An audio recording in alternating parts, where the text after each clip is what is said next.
New Mexico has 3 UNESCO World Heritage Sites. It has ancient indigenous ruins that predate the Magna Carta, ski resorts that rival anything in Colorado, and a national park that the government temporarily shuts down a few times a week because they're testing rockets next door. And most people drive straight through on the way to somewhere else. I'm Andrew with the Earnest Traveler, and I'm working my way through all 50 states, from completely free to absolute luxury, so you know exactly what your money gets you before you ever pack a bag. Hit that subscribe button so you can follow my journey through all 50 states. Before we get into it, I've put together a free ultimate adventure planner with budget calculators and trip planning worksheets for every state. Grab it right now at theearnesttraveler.com. Completely free, links in the description. Free tier.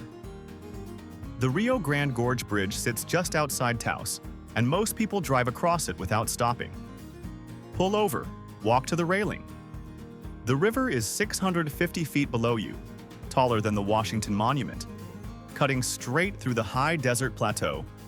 No entry fee, no reservation, no parking charge. Just one of the most dramatic views in the American Southwest, sitting right on the side of the road. And here's the one I really want you to know about. Carlsbad Caverns, in the southeastern corner of the state, runs a free bat flight program every evening from late May through October. 400,000 Mexican free-tailed bats exit a single cave entrance at sunset. No ticket required, no entrance fee. You just show up. We've got a whole Carlsbad video this week, links below. But that one reason alone is worth the drive to southern New Mexico. If you're watching the budget, New Mexico is one of the best value states in the Southwest. Hotels in Carlsbad, the town closest to the caverns, start around $71 a night. That's your base for exploring the cave country in the southeastern corner. For the cave itself, the self-guided tour runs $15 per adult, plus a $1 online reservation fee. That $16 gets you the natural entrance trail, a 1.25-mile switchback descent, 750 feet into the earth. And the big room, one of the largest cave chambers in North America. Nearly 4,000 feet long, 6.5 football fields. You walk through all of it. Up north on a budget, Taos Ski Valley's Northside Recreation Area charges $5 per hiker. Or you can access Carson National Forest trails for free. Wheeler Peak, the highest point in New Mexico at 13,161 feet, is reachable from there. The other budget move in New Mexico, green chile. It's on everything: burgers, eggs, enchiladas, pizza, and a full meal in Albuquerque or Carlsbad runs $10 to $50. The state takes it seriously. When they ask red or green, and they will ask, pick one. There's no wrong answer. Here's where New Mexico opens up. Santa Fe runs $148 to $200 a night for a solid boutique hotel. And that money is well spent. Santa Fe is one of the oldest continuously occupied European settlements in the United States. The Plaza, Canyon Road, the Loretto Chapel. You could spend 3 days and still have a list. The art scene here is world-class in a way that sneaks up on you. At Carlsbad, step up to the King's Palace Ranger Tour. It's $10 on top of your $15 entrance, $25 total. And a ranger takes a small group into 4 deeper chambers not accessible on the self-guided walk. There's a moment partway through where the ranger turns off all the lights. Complete darkness. The deepest darkness most people ever experience. People talk about that moment for years. Here's the insider tip on routing. If you're doing mid-range, base yourself in Albuquerque for a night at the start and end of the trip.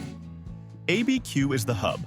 From there, Santa Fe is an hour north, Taos is 90 minutes, and the southern parks are under 4 hours. The drive from ABQ to Carlsbad passes through 3 distinct landscapes. That drive is part of the experience. The mid-range sweet spot in New Mexico is 2 nights Santa Fe, 1 night near Carlsbad. You get the art, the food, the history, and the cave. And you're moving through the state like you live there. At the top end, New Mexico surprises you again. In the south, Hotel Encanto de las Cruces is the property that ends up on Condé Nast's recommended list when writers cover White Sands. Spanish colonial architecture, full pool, on-site restaurant. And it puts you 45 minutes from one of the most visually stunning places in the country. Check their website for current rates. In Santa Fe, the high-end properties lean into the Adobe aesthetic in a way that actually earns it. You're not staying somewhere that looks like everywhere else. you're in something that belongs to this place. Luxury properties in Santa Fe run several $100s a night, but if you're doing a once-in-a-decade Southwest road trip, this is the city to spend it in. For the cave, the Lower Cave tour at Carlsbad runs $30 per adult on top of the $15 entrance. It's more physical, rope ladders, tight passages, and you're seeing sections most visitors never reach. The ranger group is much smaller. It feels like genuine exploration, not a tour. Here's the honest comparison. The free bat flight at sunset is one of the most extraordinary things you can witness in a national park. The $16 self-guided cave walk is worth every cent. The upgrade money in Santa Fe buys location and character. In the South, it buys you a comfortable base in white sands at sunrise before anyone else arrives. New Mexico is one of those states that stays with you. Drop a comment. Have you been? And what surprised you most? And this week we've also got Carlsbad Caverns up close and White Sands, the one the government keeps closing. Both links are in the description.